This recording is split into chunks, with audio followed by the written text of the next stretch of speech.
आप सभी को जय मसीह की आज के आत्मिक विचार में मैं आप सबका स्वागत करता हूं। मेरे प्रियो, यह अच्छा समय रहेगा, इस लिंक को आप कॉपी करें, अपने परिवार दोस्तों को शेयर करें ताकि और भी लोग इस आत्मिक विचार में जुड़ने पाए। मेरे प्रियो, प्रभु का वचन इस तरह से कहता है, भजन संहिता की पुस्तक 121 अध्याय, दाऊद इस तरह से लेता है, प्रभु मैं अपनी आंखें पर्वतों की ओर लगाऊंगा, मेरी सहायता कहां से आएगी? मेरी सहायता वहीं से आएगी जो आकाश और पृथ्वी का करता है। मेरे प्रियो, प्रभु का वचन कहता है कि मैं अपनी आंखें पर्वतों की ओर लगाऊंगा। आज के दिन हम अपनी आंखें केवल मनुष्य की ओर नहीं बल्कि परमेश्वर की ओर लगाना सीखे। चाहे कुछ भी हो, किसी भी परिस्थिति में हो, हम अपनी आराधना परमेश्वर को दे ताकि हमारी आराधना से परमेश्वर को खुशी मिलने पाए। आइए हम सब मिलकर अपना हृदय, अपनी आंखें परमेश्वर की ओर लगाए और आइए हम प्रार्थना करें। ऐ खुदावन आसमानी बाप, प्रभु तेरी हजूरी में आते नम्रता और दीनता के साथ। पवित्र परमेश्वर, जब हम आपकी आराधना करते होने देना हमारे हृदय से बोलना और बातचीत करना ताकि प्रभु हमारी आराधना आपको ग्रहण योग्य होने पाए। पिता, हर चीज तेरे हाथों में सौंपते हैं। प्रार्थना यीशु आपके मुबारक और मीठे नाम से मांगते हैं, आमीन आमीन आमीन। यीशु मसीह भरोसा, तू ही सहारा है मेरा। मिलकर गाए अगर वो आपका भरोसा है तो। मुश्किल समय में तू ही दिलासा, साथ रहेगा तू सदा। वादा है उसका चर्च। यीशु मसीह, यीशु मसीह भरोसा मेरा, तू ही सहारा है मेरा। मुश्किल समय में,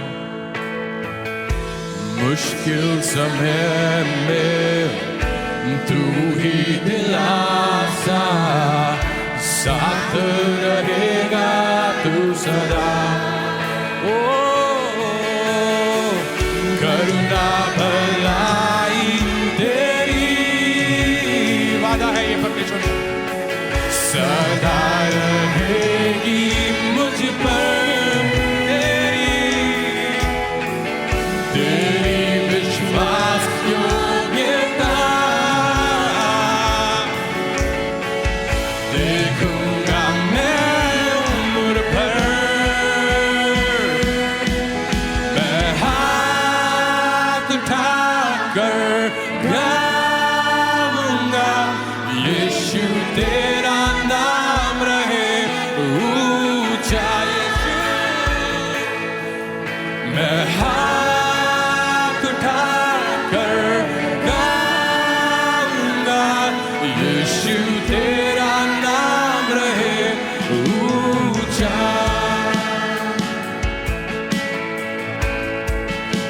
अद्भुत है।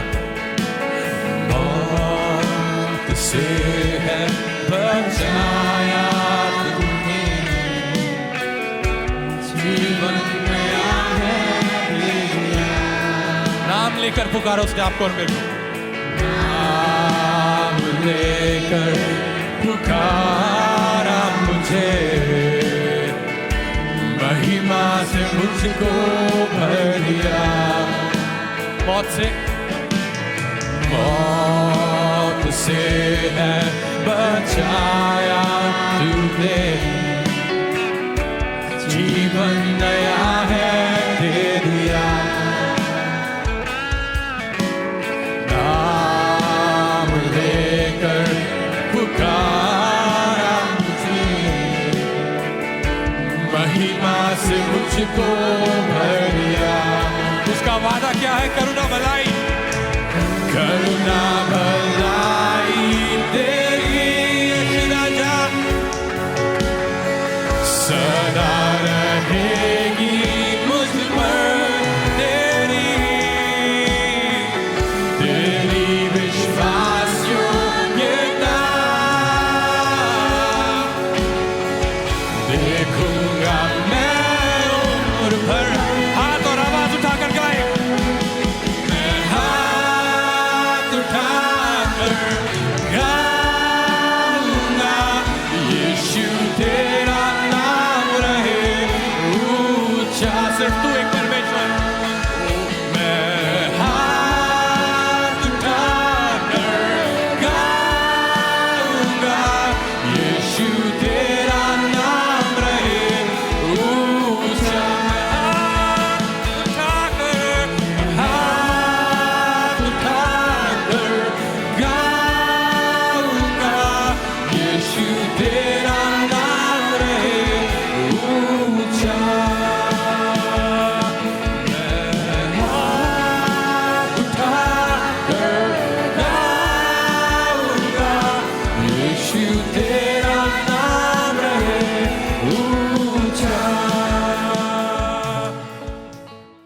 ये समय सूचनाओं का है और इस सप्ताह की सूचना इस प्रकार से है। फरीदाबाद के अलग अलग स्थानों में ग्रेस चर्च की आराधना सभा होती है, जैसे कि मैं एस्तर लकड़ा और मैं इवेन लाकड़ा, हम दोनों मिलकर ग्रेस चर्च धीरज नगर में सेवकाई करते हैं। मैं अरुण, मैं बसंती, हम ग्रेस चर्च रामनगर में सेवकाई करते हैं। मेरा नाम जॉनसन मसीह है। मेरा नाम नीलम मसीह है। हम दोनों मिलके ग्रेस चर्च सूरजकुंड में सेवा करते हैं। मैं जीवनदीप, मैं पुष्पा, हम दोनों मिलकर ग्रेस चर्च निमका में सेवा करते हैं। मैं अखिल, मैं अनुपमा जॉय, हम दोनों मिलकर ग्रेस चर्च भरत कॉलोनी में सेवा करते हैं। मेरा नाम अश्मिता साहा और मेरा नाम आदित्य साहा है और हम दोनों मिलकर ग्रेस चर्च 21D और गदाखोर में सेवा करते हैं। मेरा नाम शाहरुख है और मैं पास्टर जीवनदीप के साथ मिलकर ग्रेस चर्च नीमका में सेवकाई करता हूँ। अंग्रेजी की आराधना सभा सुबह 10 बजे 21C क्षेत्र में होती है। यदि आप इन क्षेत्रों के आसपास रहते हैं तो कृपया करके आप हमारे साथ किसी भी एक आराधना सभा में जरूर शामिल हो। हर रविवार सुबह 11 बजे ऑनलाइन के माध्यम से आत्मिक विचार प्रस्तुत किया जाता है। यदि आप किसी कारणवश कलीसिया भवन नहीं जा पाते हैं तो आप ऑनलाइन के माध्यम से आत्मिक विचारों का आनंद उठा सकते हैं।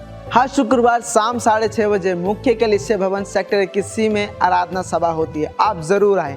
यदि आप किसी कारणवश नहीं आ पाते हैं तो आप ऑनलाइन के माध्यम से भी जुड़ सकते हैं, जैसे फेसबुक और यूट्यूब के माध्यम से।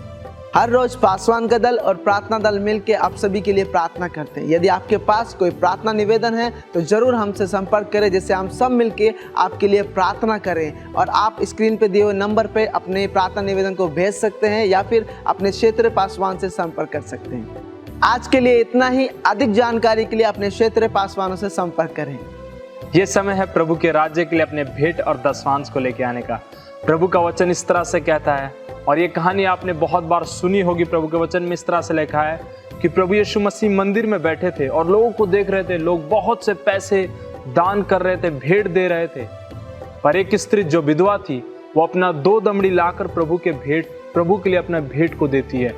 और प्रभु कहता है कि इसने अपना बेहतर दिया है। मेरे प्रियो, हमने क्या बोया है वो मायने नहीं रखता है, हमारा हृदय कैसा है वो बहुत बड़ा मायने रखता है। हम परमेश्वर के लिए क्या बोते हैं वो जरूरी नहीं है, हम किस हृदय से बोते हैं वो बहुत जरूरी है। वो स्त्री के पास जो था उसने अपना बेहतर प्रभु के लिए बोया और परमेश्वर ने उसके लिए लोगों के सामने गवाह बन गया। प्रभु यीशु मसीह उसके लिए लोगों के सामने गवाह बन गए। आज क्या हम अपना बेहतर देते हैं कि यीशु मसीह इस बात को बोलने पाए, मैं खुश हूं अपने लोगों से, मैं खुश हूं मेरे देने वालों से, जो मुझे आनंद और हर्ष के साथ परमेश्वर के राज्य के लिए बोते हैं। मेरे प्रियो, आइए अपने हृदय को हम देखें, क्या हम सही परमेश्वर के राज्य के लिए बोते हैं। आइए हम इस समय प्रार्थना करें। खुदावन आसमानी बाप, प्रभु तेरी हजूरी में आते हैं नम्रता और दीनता के साथ। प्रभु, जब हम अपने भेंट और दशवांश को लेकर आते हैं, प्रभु होने दे हमारा हृदय तैयार कर, ताकि हम अपना बेहतर तेरे लिए बोने पाए। प्रभु, हर चीज़ तेरे हाथों में सौंपते हैं। प्रार्थना यीशु आपके मुबारक और मीठे नाम से मांगते हैं, आमीन आमीन आमीन। स्क्रीन पर जो डिटेल आ रहा है इसके माध्यम से आप अपने भेंट और दशवांश को भेज सकते हैं, जैसे कि फोन पे, गूगल पे, पेटीएम, QR कोड को स्कैन करके, और आप बैंक ट्रांसफर के माध्यम से भी अपने भेंट और दशवांश को दे सकते हैं, ताकि परमेश्वर का राज्य बढ़ता जाए। यह समय है परमेश्वर के वचन से मनन करने का। आज मैं आपके बीच में ऐसी कहानी के द्वारा आपको कुछ बताना चाहती हूँ, जो ऐसी महिला थी जिन्होंने अपने जीवन में 12 वर्ष से अपने जिंदगी में परेशान हो रही थी और एक ऐसे बीमार से होकर गुजर रही थी, जो बीमारी हर जगह में गई, हर डॉक्टरों के पास, वैद्यों के पास, हर जगह में गई, कहीं से भी उसको कोई भी ठीक नहीं हुआ, उसके कोई इलाज नहीं मिला, उसको ठीक नहीं हुई। और इस दौरान वो 12 साल से हर जगह में वो जा रही थी, हर जगह में गई, हर जगह में जाकर मतलब अपने इलाज के लिए मिली लोगों से, कहीं से भी उसको इस बीमारी से उसको चंगे नहीं हुई। और उसने सोचा कि अब मेरा जिंदगी ख़त्म हो गया है, अब मैं वो पूरा निराश में हो चली गई, डिप्रेशन में चली गई, निराश में चली गई, वो परेशान है, वो हताश है, अब उसको कहीं से भी उसको सहारा नहीं मिल रहा था। लेकिन उसको ऐसे बीमार थी जहाँ पर लोग भी उसको तुच्छ जान रहे थे, लोग भी उसके पास नहीं आ पा रहे थे, क्योंकि उसको ऐसा लग रहा था कि वो ऐसी बीमारियों से होकर गुजर रही थी, कोई भी उसके पास नहीं आ रहे थे। लेकिन इस समय उसने सुना कि एक परमेश्वर है जो उसको चंगा कर सकते हैं, और उसने सुना कि यीशु मसीह वहाँ से होकर गुजर रहे हैं। आइए हम बाकी का जो कहानी है हम बाइबल में से पढ़ते हैं। जब वह जा रहा था तब लोग उस पर गिरे पड़ते थे। एक स्त्री ने जिसको 12 वर्ष से लहू बहने का रोग था और जो अपनी सारी जीविका वैद्यों के पीछे व्यर्थ कर चुकी थी, तो भी किसी के हाथ से चंगी न हो सकी, पीछे से आकर उसके वस्त्र के आंचल को छुआ और तुरंत उसका लहू बहना बंद हो गया। इस पर यीशु ने कहा, मुझे किसने छुआ? सब मुकरने लगे। तो पतरस और उसके साथी ने कहा, हे स्वामी, तुझे तो भीड़ दबा रही है और तुझ पर गिरी पड़ती थी। परंतु यीशु ने कहा, किसी ने मुझे छुआ है, क्योंकि मैंने जान लिया कि मुझ में से सामर्थ्य निकली है। तब स्त्री ने देखा कि मैं छिप नहीं सकती, तब कांपते हुए आई और उसके पाँव पर गिरकर सब लोगों के सामने बताई कि उसने किस प्रकार से उसे छुआ और कैसे तुरंत चंगी हो गई। उसने उससे कहा, बेटी, तेरे विश्वास ने तुझे चंगा किया है, कुशल से चली जा। हम इसमें देखते हैं कि किस प्रकार से वो महिला इतनी भीड़ में एक विश्वास के साथ जाती है। उसने ये नहीं सोचती अगर आप और हम होते तो हम क्या बोलते हैं, हम पहले जाते हैं, हम कैसे जाएंगे, हम कैसे करेंगे, मुझे कौन लेकर जाएगा, मैं तो जानती नहीं हूँ, मैं पहचान, बहुत सारे ऐसे एक्सक्यूज हम लेकर आते। लेकिन ये महिला का विश्वास को देखिए, वो महिला जाती है और केवल एक विश्वास को लेकर जाती, आज मैं जा रही हूँ तो मैं खाली वापस जैसे जा रही हूँ वैसे नहीं आऊंगी, मैं आज यीशु को छू कर आऊंगी, यीशु को छूंगी और मैं चंगी हो जाऊंगी। ये विश्वास के साथ यीशु के पास जाती है। इतनी भीड़ थी, इतने लोग थे, यीशु के ऊपर गिर पड़ते थे, वहां जाने का जगह भी नहीं था, फिर भी उसके विश्वास था। ऐसे परिस्थितियों में भी वो चली गई यीशु के पास और यीशु को छुआ और उसी समय वो चंगी हो गई। और उस समय यीशु कहते, किसने मुझे छुआ है? उसके चेले कहते हैं कि यहाँ तो बहुत सारे भीड़ है, बहुत सारे, कोई भी तुझे छू सकता है। लेकिन यीशु मसीह कहते, नहीं, किसी ने मुझे छुआ है, मेरे सामर्थ्य जो निकलता हुआ मैं महसूस कर पाता हूँ। मेरे प्रियो, उसी प्रकार से हमारे जीवन में हो सकता है ये समय बहुत सारी ऐसी परिस्थितियों से होकर आप और मैं गुजर रहे हो, या फिर अपने उस बीमारियों के लिए अपने हर एक जगह में जा चुके हैं, या फिर ऐसे बीमार से आप गुजर रहे हैं, सालों साल दवाइयाँ चल रही है, या फिर आप निराश हो चुके हैं, या हताश हो चुके हैं, या परेशान हो चुके हैं, आपका कहीं से भी कोई आशा नजर नहीं आ रहा है। वो यीशु को पुकारिए, वो यीशु पर विश्वास करिए। जिस प्रकार से यीशु मसीह कहते हैं, तेरे विश्वास ने तुझे चंगा कर दिया। कई बार हम कहते हैं, हम चर्च जा रहे हैं, प्रार्थना कर रहे हैं, वचन पढ़ रहे हैं, हम सब कुछ कर रहे हैं, लेकिन चंगे क्यों नहीं? मेरे प्रियो, हमें अपने दिल से यीशु को पुकारने की जरूरत है, विश्वास के साथ पुकारने की जरूरत है। विश्वास के साथ यीशु के पास आए, विश्वास के साथ अपने बीमारियों को लेकर यीशु मसीह के सम्मुख छोड़े। वो प्रभु यीशु मसीह आपको चंगा करने का सामर्थ्य रखता है। जिस प्रकार से उस महिला ने, किसी का उसने नहीं देखा, वो कितने लोग हैं, हो सकता है उसके यीशु मसीह के चेले लोग को हटा रहे थे होंगे। वो महिला 12 वर्ष से लहू बहने वाला एक जो स्त्री जो होती, कैसी होगी आप सोचिए, कितनी कमजोर होगी, परेशान होगी, उसके शरीर से स्मेल आ रहा होगा, लोग उसके पास जाना नहीं चाह रहे होंगे, लेकिन फिर भी उसने हिम्मत करके यीशु के पास गई।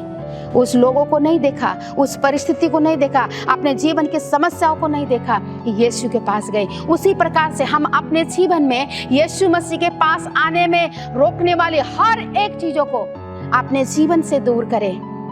हर एक ऐसे परिस्थितियों को अपने जीवन से दूर करें। बस यीशु को अपने जीवन में पुकारिए, यीशु को अपने समस्याओं में पुकारिए, आप यीशु को अपने बीमारियों में पुकारिए, आप यीशु को अपने जो उस परिस्थिति है आपको लग रहा है कि ये ठीक नहीं हो सकता, उसमें पुकारिए और यीशु मसीह आपको चंगा करता है। जब आप यीशु मसीह को विश्वास के साथ पुकारेंगे, जब यीशु को विश्वास के साथ अपने बीमारियों में पुकारेंगे, यीशु मसीह आपके जीवन में चंगाई को देगा, आपके परिवार में छुटकारा को देगा, आपके घर में छुटकारा को देगा।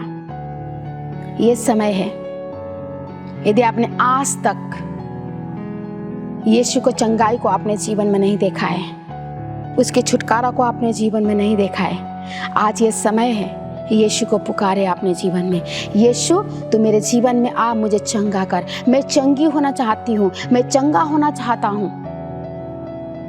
क्योंकि वो जो 12 वर्ष से लहू बहने वाली स्त्री, वो यही विश्वास के साथ यीशु के पास गई, आज मैं चंगी होकर आऊँगी, आज मैं यीशु को छू कर आऊँगी, यीशु के पास जा कर आऊँगी, आज मैं चंगी होकर आऊँगी। विश्वास के साथ हो गई थी और तभी उसके जीवन में उस चंगाई को देख पाई। उसी प्रकार से आप विश्वास करिए, परमेश्वर आपके जीवन में चंगाई को देगा। आप विश्वास करिए, परमेश्वर आपके जीवन में छुटकारा को देगा। आइए इस समय अपने सरों को झुकाए और जो भी वचन को आज आपने सुना है वो कहे, परमेश्वर पिता वो मेरे जीवन में लागू होने पाए। मैं तुझे पुकारूं जिस प्रकार से उस स्त्री ने पुकारा और वो विश्वास के साथ यीशु के पास गई, वैसे ही प्रभु आज मैं अपने जीवन में तुझे पुकारता हूँ या पुकारती हूँ। तू मुझे चंगा कर, मेरे परिस्थिति को दूर कर, मुझे छुटकारा दे, मेरे बीमारियों को चंगा कर। वो परमेश्वर निराश होने नहीं देगा आपको, वो परमेश्वर आपको हताश होने नहीं देगा, वो परमेश्वर आपको चंगा करेगा। बस ये है कि आप पूरे हृदय से, पूरी विश्वास के साथ यीशु को पुकारें। प्यारे प्रभु यीशु मसीह, आपका धन्यवाद करते हैं। आदर के योग्य, महिमा के योग्य, बढ़ाई के योग्य परमेश्वर, हम आपका धन्यवाद करते हैं। जिस प्रकार से प्रभु आज हमने वचन से देखा खुदावन, वो महिला के विषय में जिन्होंने विश्वास के साथ यीशु को छुआ और यीशु के पास गई, परमेश्वर आपने उसको चंगाई को दिया। आज हम आपको पुकारते हैं अपने जीवन में, अपने समस्याओं में, अपने परिस्थितियों में, अपने बीमारियों में। प्रभु तू चंगा कर, प्रभु तू दया कर, तू अनुग्रह कर, हमारे पापों को, अपराधों को क्षमा कर। प्रभु आपके छुटकारा चंगाई को दे। प्रभु आपका धन्यवाद करते प्रभु जी। जितने लोग हमारे साथ इस वचन को सुने, हर एक को परमेश्वर तेरे लहू में छुपाते हैं, आपके हाथों में देते हैं, उनके जीवन में ये वचन कार्य करने पाए और उनके लिए एक फलदायक होने पाए खुदावन। धन्यवाद करते, प्रार्थना प्रभु यीशु मसीह के नाम से मांगते हैं, आमीन आमीन।